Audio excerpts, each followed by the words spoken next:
আজকে আমি ট্রাই করলাম আলিয়া ভাটের বিটরুট স্যালাড রেসিপি। এটা দেখতে কিন্তু যতটাই সুন্দর, খেতেও ততটাই সুন্দর হয়। তো দেখুন, এখানে ফার্স্টে টক দই কিছুটা নিয়ে নিয়েছি, আর হচ্ছে বিটের একটু টুকরো ভালো করে গ্রেট করে নেব। এরপর দুটো মিশিয়ে নিতে হবে একসাথে। তো ভালোভাবে এটাকে ফেটিয়ে নিতে হবে অনেকক্ষণ ধরে, তাহলে দেখবেন সুন্দর একটা পিঙ্ক কালার চলে আসছে। এরপর এর মধ্যে আমি অ্যাড করেছি স্বাদ মতো নুন, চিনি আর গোলমরিচ। এই তিনটে তবে আলিয়া ভাটের রেসিপিতে কিন্তু একদমই ছিল না। আর দিলাম চাট মশলা।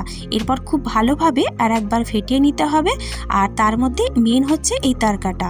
এখানে সাদা তেল গরম হলেই সাদা সর্ষে আর জিরে আর হিং কারি পাতা ফোড়ন দিয়ে এটাকে ঢেলে দিতে হবে ওই দইয়ের মধ্যে।